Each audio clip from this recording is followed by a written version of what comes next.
Good morning, students. Welcome back to social science class. Today, our topic is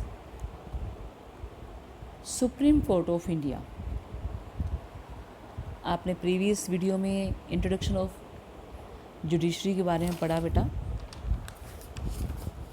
हमारे यहाँ जो India में judiciary है इंडिपेंडेंट है, single unified and integrated judiciary system है। यहाँ पर आपने टाइप्स ऑफ केसेस के बारे में पढ़ा, सिविल और criminal cases. Now we will read about Supreme Court of India. First of all open your books, page number 232। इसमें देखिए फ्लो चार्ट दिया हुआ है और इंडियन सिस्टम के बारे में बताया गया है आपको। इंडियन जुडिशरी सिस्टम हमारी जो अपेक्स बॉडी है सुप्रीम कोर्ट ऑफ इंडिया। ठीक है बेटा, अपेक्स बोल सकते हैं, हाईएस्ट बोल सकते हैं। सेकंड जो है उसके बाद हाई कोर्ट और नेक्स्ट जो है सुबॉर्डिनेट कोर्ट्स या lower courts and district. Clear? ये जो है सबसे पहले supreme court, after that high court, उसके बाद सुबॉर्डिनेट कोर्ट्स। सुबॉर्डिनेट कोर्ट्स के अंदर आपका जो है सिविल कोर्ट, क्रिमिनल कोर्ट्स और रेवेन्यू कोर्ट्स इसके अंदर आती हैं, रेवेन्यू कोर्ट्स। ठीक है, ये जो है फ्लो चार्ट जो है आपका, बस इसी को आप देखिए। उसके बाद देखेंगे हम कि जैसे से आपका चैप्टर आएगा, सबसे पहले सुप्रीम कोर्ट, उसके बाद हाई कोर्ट, नीचे जो है सुबॉर्डिनेट कोर्ट्स, सुबॉर्डिनेट कोर्ट्स के under civil, criminal and revenue. ठीक है, अब हम किसके बारे में पढ़ेंगे? सबसे पहले हम पढ़ेंगे supreme Court of India. Okay, supreme Court of India. Supreme court जो है एस्टेब्लिश की गई, कब एस्टेब्लिश हुई? 26 जनवरी 1950। ओके, कब हुई? 26 जनवरी 1950, जब अपना जो देश का कॉन्स्टिट्यूशन बना, इन्फोर्स हुआ, तभी जो है सुप्रीम कोर्ट जो है एस्टेब्लिश हुई। सुप्रीम कोर्ट जो है हाईएस्ट कोर्ट है कंट्री के अंदर और हेड क्वार्टर जो है इनका कहाँ है? न्यू दिल्ली। दोबारा से देखिए, हमारी जो एस्टेब्लिश हुई 26 जनवरी 1950, ये जो है हाईएस्ट कोर्ट है इंडिया के अंदर और हेड क्वार्टर जो है इसका न्यू दिल्ली। ठीक है, उसके बाद देखिए जो सुप्रीम कोर्ट है ये दोनों तरह के केसेस को सुनता है। आपको बताया था पिछले, सिविल एंड क्रिमिनल केसेस दो तरह के। ठीक है, तो ये दोनों तरह के केसेस को सुनता है। It also deals with the cases pertaining to the interpretation of the Constitution of India. और क्या है कि जो कॉन्स्टिट्यूशन से रिलेटेड जो भी केसेस होते हैं वो भी सुनता है, जहाँ पर ये बताएगा कि कॉन्स्टिट्यूशन में क्या लिखा गया है, किसकी क्या क्या पावर्स हैं। ये जो कॉन्स्टिट्यूशन से रिलेटेड पावर जो है डिस्प्यूट्स होते हैं उनको भी सुनता है। ठीक है, फर्स्ट ऑफ ऑल जो एस्टेब्लिश हुई 26 जनवरी 1950, हाईएस्ट कोर्ट है, हेड क्वार्टर न्यू दिल्ली। ये क्रिमिनल और सिविल केसेस को सुनता है और साथ साथ कॉन्स्टिट्यूशन के जो केसेस होते हैं, कॉन्स्टिट्यूशन से जो रिलेटेड केसेस होते हैं उनको भी देखता है। ठीक है, अब देखिए नेक्स्ट जो है आपका कॉम्पोजिशन। ठीक है, तो supreme court comprises of a chief justice and a maximum number of 31 other judges who are appointed by the president of India. देखिए, सुप्रीम कोर्ट में 31 जजेस होते हैं, included chief Justice of India. इससे पहले जो थे 25 भी थे। जब स्टार्ट हुई थी अपने सुप्रीम कोर्ट तो उस समय 8 जजेस का पैनल था, ठीक है। उसके बाद 25 हुए, फिर 31 हुए, और आपकी बुक में जो है 31 है, लेकिन जो प्रेजेंट है वो क्या है, 34 है बेटा, included chief Justice of India, लेकिन आपको 31 ही करने हैं। और जो इनकी संख्या जो है इनकी, वो कौन बढ़ा सकता है, वो पार्लियामेंट बढ़ा सकती है कि इतने जजेस होने चाहिए, ठीक है। तो इनको अपॉइंटमेंट कौन करता है, अपॉइंटमेंट, सिलेक्शन नहीं, अपॉइंटमेंट प्रेसिडेंट ऑफ इंडिया, ठीक है। अब इनकी अपॉइंटमेंट प्रेसिडेंट करता है, लेकिन किसके रिकमेंडेशन से, ये जो है कोलिजियम सिस्टम है, इसके अकॉर्डिंग, इसकी रिकमेंडेशन से ये जो है एक ग्रुप ऑफ पीपल होता है, ठीक है, बॉडी कह सकते हैं, ग्रुप ऑफ पीपल कह सकते हैं। इसके अंदर कौन कौन आता है, एक तो चीफ जस्टिस ऑफ इंडिया और दूसरे 4 सीनियर जजेस ऑफ द सुप्रीम कोर्ट, ठीक है। कोलिजियम सिस्टम के अंदर क्या है, ये ग्रुप ऑफ पीपल होता है, एक कमेटी होती है, उसमें चीफ जस्टिस ऑफ इंडिया और 4 सीनियर जजेस ऑफ द सुप्रीम कोर्ट, इनकी रिकमेंडेशन से प्रेसिडेंट जो है अपॉइंटमेंट करता है, किनकी, चीफ जस्टिस और अदर जजेस की, clear. While appointing the Chief justice, जब चीफ जस्टिस को अपॉइंट कर लेता है तो प्रेसिडेंट कंसल्ट्स अदर जजेस, वो किससे कंसल्ट करेगा, दूसरे जजेस से कंसल्ट करेगा, and he she deems proper, normally the senior most जजेस और the supreme Court is appointed as the Chief Justice of India.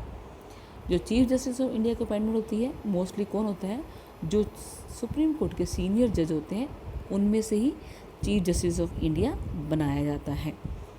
Similarly the other जजेस of the supreme Court are also appointed by the President of India.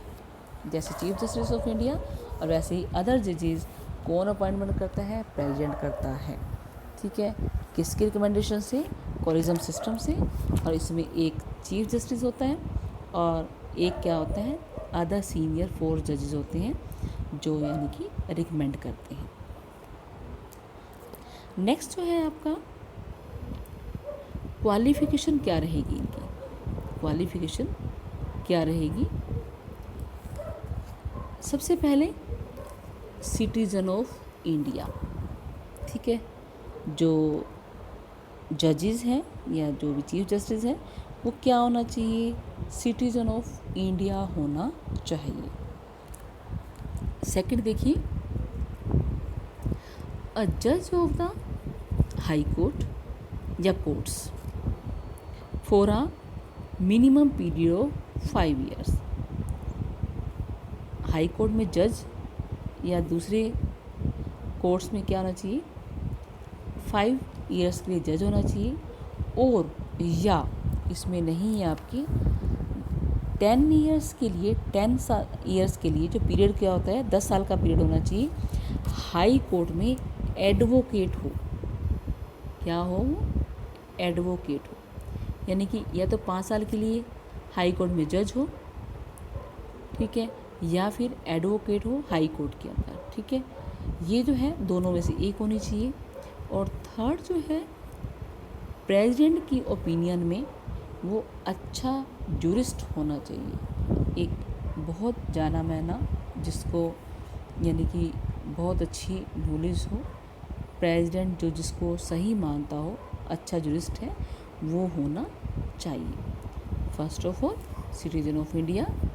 Second, a जज of high court या courts for a minimum period of 5 years, या 10 साल के लिए high court में जो है एडवोकेट, वो आपकी बुक में नहीं है, no need to learn. Third जो है distinguished jurist in the opinion of the President of India. ये थी क्वालिफिकेशन बेटा किनकी, सुप्रीम कोर्ट के जजेस के बारे में। अब जो है आपका कि इनको इनके उससे रिमूव कैसे किया जा सकता है, इनकी पोस्ट से रिमूव कैसे किया जा सकता है, इनका टेन्योर क्या होता है। इनका टेन्योर जो है बेटा 65 ईयर्स होता है। ये अपने 65 ईयर्स तक रह सकते हैं जजेस जो हैं। Chief justice and all other जजेस of the supreme court remain in office till they attain age of 65 years. अगर 62 ईयर्स में वो बने हैं तो इनका कितना रह जाएगा, 3 साल के लिए पीरियड, ठीक है। अगर 45 में बने हैं तो इनका जो है 20 ईयर्स का, जो जितना भी इनका जब भी बनते हैं तो 65 ईयर्स जो है इनकी एज है, उसके बाद रिटायरमेंट हो जाती है, ठीक है। उसके बाद एक और भी है कि ये किसी और प्रैक्टिस के लिए रिटायरमेंट के बाद कहीं भी यानी कि ये काम नहीं कर सकते। क्यों? क्योंकि अगर किसी भी कोर्ट में काम करते हैं, जो जज बनेंगे इनसे जूनियर ही बनेंगे, तो हो सकता है कि वो प्रेशर में ना आए, तो इसलिए जो आफ्टर रिटायरमेंट ये जो है अपनी प्रैक्टिस नहीं कर सकते, ठीक है। अब देखिए, जब एक बार जो है जज जो है अपॉइंट हो जाता है तो उनको नॉर्मल सर्कमस्टांसेस में रिमूव करना बड़ा मुश्किल है, नहीं कर सकते। उनको सिर्फ रिमूव कर सकते हैं किस ग्राउंड पे, जब मिसबिहेवियर या इनकैपेसिटी, देखिए मिसबिहेवियर या इनकैपेसिटी टू डिस्चार्ज फंक्शन, यानी कि कैपेबल नहीं है, ये प्रूव हो जाए, ठीक है। तो ये कौन हटा सकता है उनको, प्रेसिडेंट। किस बेसिस पे, जब पार्लियामेंट से रेजोल्यूशन पास हो जाता है, किसके द्वारा, by special majority during the same session. इसको हम क्या बोलते हैं, इस प्रोसेस को हम बोलते हैं इम्पीचमेंट। क्या बोलेंगे इसको, इम्पीचमेंट, ठीक है। ये एक बड़ा प्रोसेस, लंबा प्रोसेस है और बड़ी आसानी से इनको नहीं हटाया जा सकता, बहुत मुश्किल है। ये एक प्रोसेस होता है कि ये पहले एप्लीकेशन लिखी जाती है भाई किस जज को हटाना है। अगर लोकसभा के मेंबर लिखते हैं तो कम से कम 100 मेंबर होने चाहिए, राज्यसभा के हैं तो 50 मेंबर होने चाहिए। उसके बाद एक मतलब कमेटी होती है, उसके बाद अगर वो लग जाता है कि हाँ ठीक है, अगर एप्लीकेशन ठीक है, तो फिर जो है एक रेजोल्यूशन पास होता है जिसमें स्पेशल मेजोरिटी पहले सबसे पहले क्या होता है कि स्पेशल मेजोरिटी वोटिंग होगी, तो उसमें जो है 50% से ज़्यादा जो है वोटिंग होगी।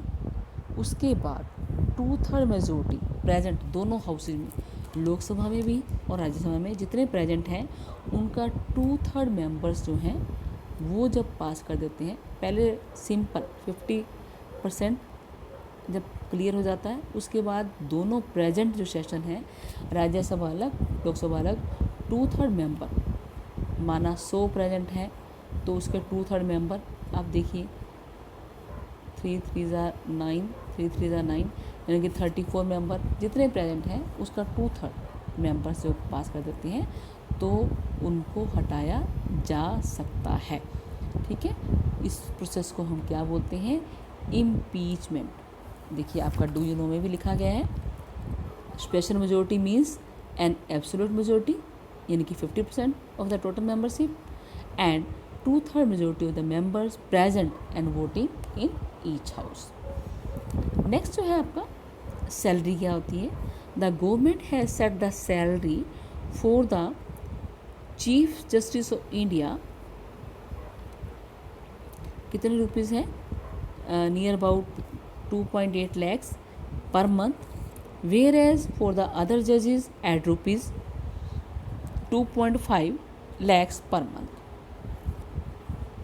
यानी कि 280 अब ज़्यादा भी हो सकती है,